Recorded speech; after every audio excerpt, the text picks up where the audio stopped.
Dipakan semuanya. Oke. Assalamualaikum warahmatullahi wabarakatuh. Waalaikumsalam warahmatullahi wabarakatuh. Waalaikumsalam warahmatullahi wabarakatuh. Ya. Pertemuan kita hari ini setting Bapak hanya 1 jam paling lama di luar silaturahmi sambil menunggu tadi. Materi yang Bapak jelaskan seperti yang sudah di-share. Pertama, bagaimana menyusun program kerja, apa yang harus dilakukan dalam minggu ini, karena harus tuntas dalam minggu ini. Yang kedua, agar adik-adik tahu juga apa yang dinilai. Karena KKN adalah mata kuliah 4 SKS. Jadi apa komponen yang dinilai juga akan Bapak sampaikan seperti yang sudah Bapak share itu. Jadi kalau kuliah di lokal, mata kuliah KKN ini kelas 28 Bapak dosennya. Nah, itu ya, analoginya begitu. Nah, kegiatannya individu-individu sama seperti kuliah gitu. Karena kondisi COVID-nya memang masih model sekarang luar biasa, maka kita KKN diarahkan sesuai dengan arahan pemerintah adalah di tempat lokasi keberadaan mahasiswa masing-masing. Nah, karena tidak boleh keluar daerah PKK apa macamnya sekarang namanya kan bermacam-macam ya, pokoknya di daerah situ gitu. Maka minimal sesuai dengan alamat mahasiswa. Kalau memang di Padang mahasiswa boleh di Padang sesuai dengan alamatnya. Jadi untuk apa itu? Untuk memudahkan mahasiswa tidak mengalami kesulitan. Apa bedanya dengan KKN sebelumnya? Kita masing-masing individu. Kalau KKN sebelum-sebelumnya itu dicarikan lokasi oleh penyelenggara. Pergi berkunjung, survei dulu ke situ. Berdiskusi dulu di situ. Baru disusun program. Artinya sudah-sudah dititipkan ke wali nagari oleh penyelenggara melalui DPL mengantar di situ. Dicarikan oleh wali nagari tempat tinggal. Nah, tahun ini tidak demikian sesuai dengan arahan dari pemerintah Kementerian Pendidikan di lokasi masing-masing. Apa targetnya? Nah, itu yang disesuaikan dengan kondisi masing-masing. Boleh ya, kondisinya di sana umpamanya daerah merah, tidak bisa bergerak kemana-mana mahasiswa gitu. Sehingga sangat terbatas. Siapa targetnya? Boleh keluarga sendiri dan tetangga terdekat satu RT gitu. Nah, begitu memudahkan mahasiswa. Jadi tidak harus seluruhnya, tidak harus level nagari begitu. Jadi tergantung kepada kondisi masing-masing keberadaan adik-adik di lokasi itu. Begitu juga sistemnya nanti. Kalau memang di sana daerahnya hijau, COVID-nya yang berjangkit atau masyarakat terjangkit COVID itu sedikit, bisa luring langsung ke pertemuan tatap muka dengan masyarakat. Seandainya memungkinkan. Nah, kan bermacam kegiatan nanti. Boleh adakan pertemuan, diadakan kegiatan, seandainya di situ daerahnya daerah hijau gitu. COVID-nya rendah atau tidak ada COVID-nya. Tapi kalau di daerah merah ada di PKKN, tidak boleh keluar, semua isolasi mandiri masyarakatnya, maka hanya masa keluarga yang bisa, keluarga targetnya begitu. Nah, begitu untuk memudahkan KKN. Jadi maka tidak berkelompok, karena itu yang di awal-awal sosialisasi KKN ini kan banyak mahasiswa, kami berkelompok Pak, mau ke situ, ngapain begitu. Akan menyulitkan diri sendiri. Nah, itu yang berbeda. Ya, dari pembekalan sudah disampaikan oleh penyelenggara narasumber. Hari ini kita coba berdiskusi untuk teknis. Nah, itu untuk pemahaman kita harus sama begitu. Maka diarahkanlah sesuai dengan ketentuan di lokasi masing-masing mahasiswa untuk memudahkan mahasiswa itu sendiri. Baik, Bapak akan share.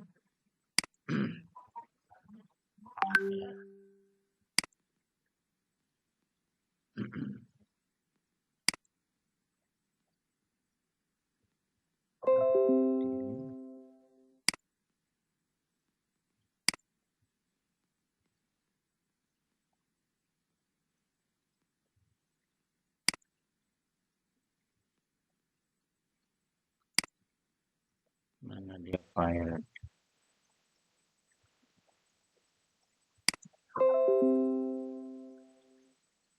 Bisa dilihat Tolong, Bisa, tolong. Pak. Sudah ya? Bisa, Pak. Nah, oke. Jadi hari ini kita coba menyusun program kerja KKN TMB COVID ini. Bagaimana secara teknisnya? Nah, itu yang kita bicarakan hari ini. Ya. Nah, dasarnya adalah buku pedoman. Adik-adik kan Bapak sudah share di buku pedoman. Lihat mulai dari halaman 5. Apa program kerja KKN COVID-19 tahun ini? Nah, sesuai dengan aturan, adik-adik harus melaksanakan minimal 5 kegiatan. Nah, 5 kegiatan itu berasal dari 5 program. Adik-adik bisa nanti memilih satu kegiatan untuk satu program, boleh. Sesuai dengan kondisi. Atau hanya satu program tapi 5 kegiatan, boleh. Nah, intinya adalah 5 kegiatan. Nah, sesuai dengan buku pedoman, program 1 itu adalah pendataan penduduk yang terkait dengan upaya pencegahan COVID secara daring. Ini konsepnya, secara daring. Jadi tidak datang ke rumah-rumah penduduk, itu tidak, tapi secara daring. Jadi pendataan penduduk yang terkait dengan upaya pencegahannya secara daring. Nah, karena kaitannya dengan pencegahan COVID. Apa saja data yang dikumpulkan? Nah, jadi adik boleh memilih semuanya, boleh memilih salah satu. Tergantung kondisi adik-adik di lokasi itu. Pertama, pendataan jumlah penduduk menurut usia, tingkat pendidikan, pekerjaan. Lalu pendataan penduduk yang masuk ke wilayah tempat tinggal adik-adik. Selama 1 bulan itu siapa orang luar yang masuk ke lokasi adik-adik itu. Kalau sasaran adik-adik adalah umpamanya nagari, ke nagari adik-adik itu berapa orang yang masuk orang luar selama 1 bulan adik KKN. Kalau sasarannya jorong, berapa orang luar yang di luar jorong itu tinggal yang masuk ke daerah itu. Nah, kalau RT, berapa orang luar yang masuk ke RT tersebut. Nah, di apanya sasarannya ada yang menentukan apakah RT, RW, atau kelurahan, atau jorong, atau desa. Ada yang menentukan. Lalu yang ketiga, pendataan penduduk yang keluar dari wilayah tempat tinggal adik-adik. Jadi orang kampung adik-adik itu yang keluar dari kampung itu gitu. Ini tujuannya kan untuk mencegah COVID. Nah, dengan aturan sekarang itu yang didata. Lalu D, pendataan keadaan masyarakat yang menunjukkan gejala COVID. Ada enggak masyarakat yang menunjukkan gejala COVID? Artinya adik-adik harus memahami apa gejala COVID. Lalu berikutnya pendataan keadaan masyarakat yang positif COVID. Lalu pendataan keadaan masyarakat yang menunjukkan gejala COVID. Lalu pendataan kondisi ekonomi masyarakat yang bekerja atau tidak bekerja akibat ada COVID ini gitu. Lalu H, pendataan kondisi ekonomi pedagang, wira swasta, sopir, buruh, dan lain-lain yang terdampak pandemi COVID. Jadi berapa orang masyarakat di lokasi itu yang memang berdampak gitu. Lalu pendataan penduduk yang secara ekonomi tidak mampu. Nah, ini program 1, kegiatannya ada sekian banyaknya. Adik-adik boleh juga menambahkan yang termasuk program 1 ini selain dari yang ada di sini, boleh menambahkan apa yang menurut adik yang perlu gitu. Tapi masuk dia pendataan penduduk yang terkait dengan upaya pencegahan COVID. Apa yang belum nampaknya gitu. Boleh ditambahkan. Nah, itu program 1. Program kedua, edukasi pencegahan COVID-19 bagi anak sekolah. Mulai dari TK sampai SMA atau SMK yang ada memang di lokasi adik-adik KKN. Kalau di situ ada TK, silakan TK atau PAUD. Ada SMP silakan, ada SMA silakan, ada SMK silakan. Silakan pilih gitu. Edukasi pencegahan. Apa saja kegiatannya? Sosialisasi pembelajaran daring maupun luring yang dilakukan oleh siswa dan guru. Nah, ini mungkin kan dari prodi, PGSD. Saya nih lakukan. Lalu sosialisasi pembuatan media edukasi secara daring maupun luring berupa gambar atau video tentang pencegahan COVID. Nah, ini adik-adik yang hobi IT bisa buat video nih, tinggal cari video juga mengeditnya. Nah, bisa disosialisasikan di masyarakat itu. Bagaimana model sosialisasinya? Iya bisa adik-adik melalui WA Group, nah, nanti kita apakan, atau media yang lain.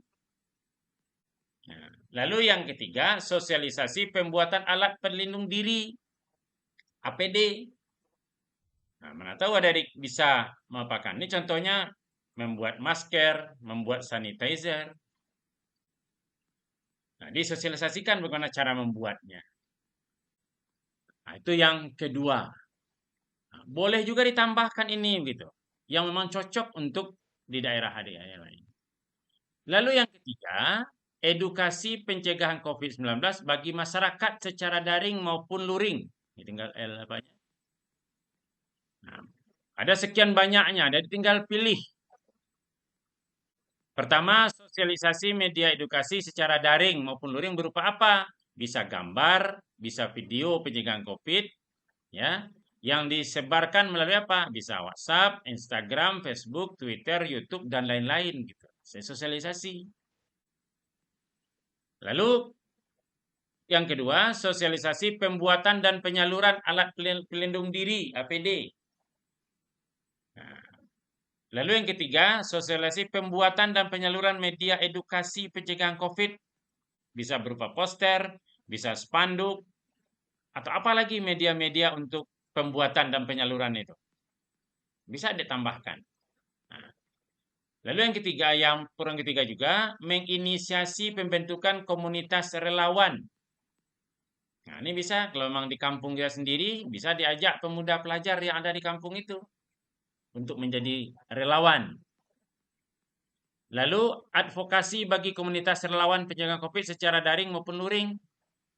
Nah, ini advokasi ini kan bisa dipilih oleh adik-adik yang memang dari prodi hukum umpamanya. Atau prodi yang lain ini bisa advokasi. Lalu, menjadi mitra RT, RW, atau kelurahan atau desa, dan setingkatnya serta komunitas dalam pencegahan COVID secara daring maupun luring. Jadi mitra, kalau sudah ada kegiatan ini di kampung itu, di lokasi ini, adik bisa bergabung. Itu program ketiga. Program keempat, nah ini dia. Program yang sesuai dengan program studi dan kondisi lingkungan mahasiswa berada. Nah, kan sudah di-share di grup per prodi.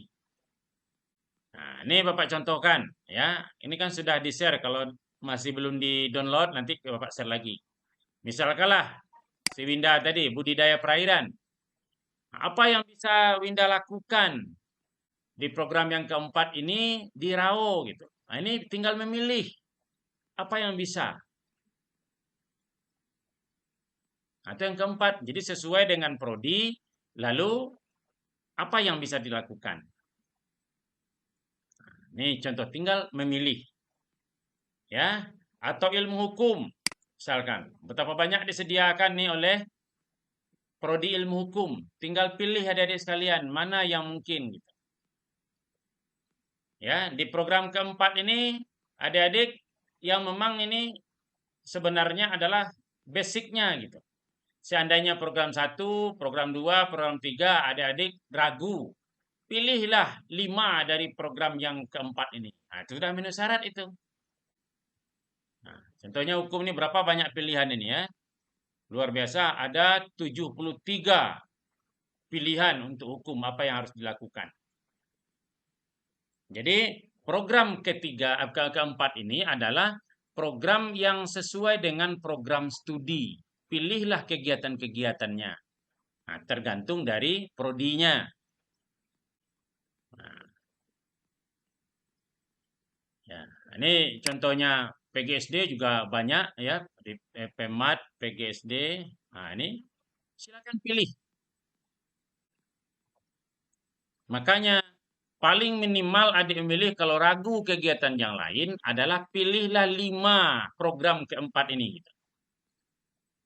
Dan boleh memilih di luar ini juga boleh begitu. Apa yang memungkinkan. Nah, itu contohnya adik sekalian. Ya, nah, ini sastra Jepang contohnya. Jadi Pak, silakan pilih apa yang memungkinkan dilakukan di lokasi adik sekalian itu.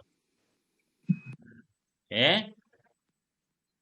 Teknik sipil banyak disediakan oleh prodi ini. Silakan pilih. Nah, itu apanya.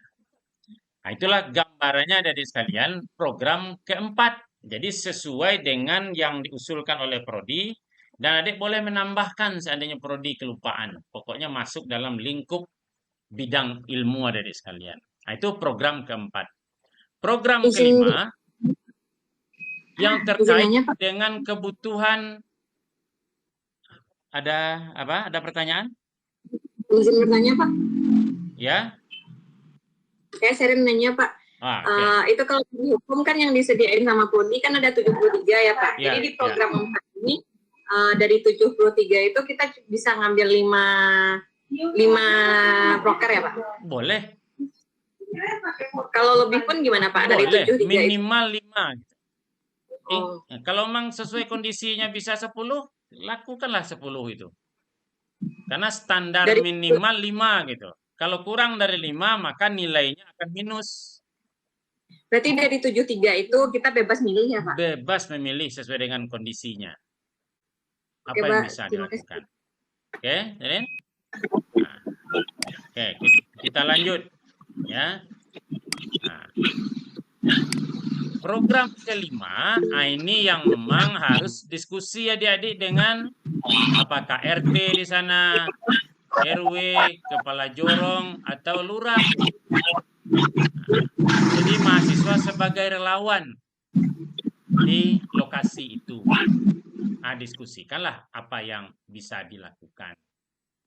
Nah, itu intinya. Jadi format dari penyelenggara ada 5 program. Kalau adik-adik mau melaksanakan setiap program ini minimal 1, sudah terpenuhi unsurnya 5 kegiatan. Kalau kesulitan hanya dari program keempat saja, 5 kegiatan diambil minimal, boleh. Nah, ini untuk memudahkan adik-adik dalam menyusun program. Oke. Inilah ringkasan adik-adik sekalian. Ini maaf tidak semuanya Pak masukkan, hanya untuk menunjukkan bahwa kita terkoneksinya nanti berdasarkan sinyal begitu. Karena Bapak tidak bisa juga mengontrol langsung ke situ. Ya. Kondisi belum tentu memungkinkan kecuali yang ada di Padang. Kalau Rani, nah ini ada di Sungai Sapih, itu mungkin di Padang Bapak lihat gitu kan. Tapi Mary di pesisir, Anggia di pesisir gitu kan. Apalagi Kerau, tidak mungkin Bapak berkunjung gitu. Nah, kita melalui sinyal terhubungnya. Lalu siapa nanti yang mengetahui realnya? Nah, itulah dia adik sekalian, ada mitra kita di masing-masing itu. Tergantung adik yang menentukan dengan siapa adik kerjasama. Bisa RT, bisa RW, bisa jorong, bisa korong, bisa nagari, bisa Satgas Covid, atau yang lain. Adik-adik PGSD bekerja sama dengan guru-guru, silakan. Atau pemuda pelajar di kampung itu, silakan. Yang lain itu. Gitu. Nah, itu gambarannya adik-adik sekalian. Nah, Bapak sudah buatkan aplikasinya semua gitu. Seperti yang sudah pertama kemarin penentuan lokasi. Adik-adik sudah secara otomatis mengisi surat pernyataan. Nah, tinggal tanda tangan, karena itu syaratnya. Sebelum mulai kita tanggal 14 Agustus, semua surat pernyataan sudah ditandatangani dan tanda tangan wali negari, itu harus ada stempelnya. Sudah dikirim melalui email Bapak yempita@bunghatta.ac.id.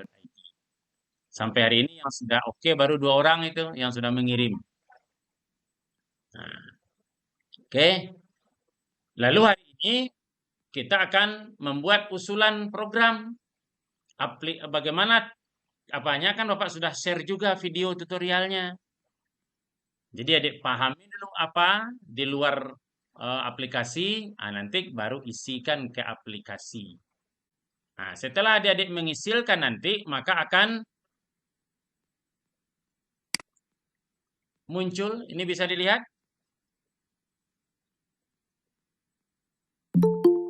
Tolong konfirmasi, bisa dilihat? Bisa, Pak. Nah, ya. Ini contohnya. Bapak Bisa dilihat, isikan, Pak. ya, Winda. Maaf ini Winda gitu kan. Nah, jadi mengisi, setelah diisi nanti program aplikasi, ini yang muncul. Beberapa detik setelah adik kirim, setelah mengisi, maka di email adik-adik akan muncul ini. Ya, contohnya. Apa yang Pak? Pendataan penduduk. Ini kebetulan Bapak isikan semua ini gitu. Semuanya masuk. Di mana sasarannya? Penduduk di Nagari Tarung Taruang. Jadi nagari skopnya gitu. Media yang digunakan WhatsApp, YouTube, tatap muka. Ini tergantung. Mitra kerja siapa? RT. Ini dia. Nagari, Satgas, Pemuda Pelajar Taruang-Taruang. Ini misalkan. Berapa dananya diperkirakan? 10 juta. Jadi diperkirakanlah dengan skop kerjanya. Nah, kalau bisa kita melobi para perantau. Ini misalkanlah si Winda, dananya diperkirakan bisa dari sumbangan perantau Taruang-Taruang di Jakarta. Kapan dilaksanakan? Nah, ini 14 nih tanggalnya, istilah isi apa ini? 14 Agustus sampai 21 Agustus gitu. Lalu ada keterangan gabungan produk karya pengabdian dan kegiatan pelayanan gitu. Nah, akan terisi. Ini tergantung apa yang ada isi. Kalau masing-masing program dipilih satu kegiatan minimal, akan terisilah semuanya. Nah, lalu ini ada arsipnya sama adik-adik. Lalu di Bapak juga ada. Nah, ini yang kita diskusikan. Cocok enggak gitu. Nah, pada seminggu ini, inilah hasilnya nanti adik sekalian.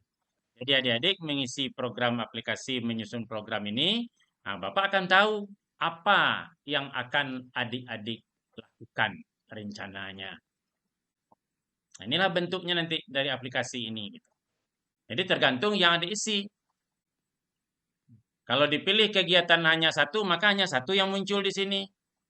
Kalau dipilih hanya satu program, misalkan program keempat ini, di sini pilih 5, muncullah 5 di sini.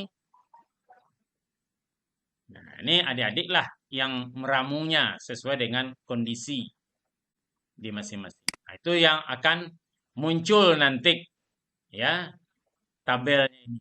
Nah, minggu ini itu yang akan kita diskusikan. Kapan sah itu? Kalau sudah selesai kita diskusikan.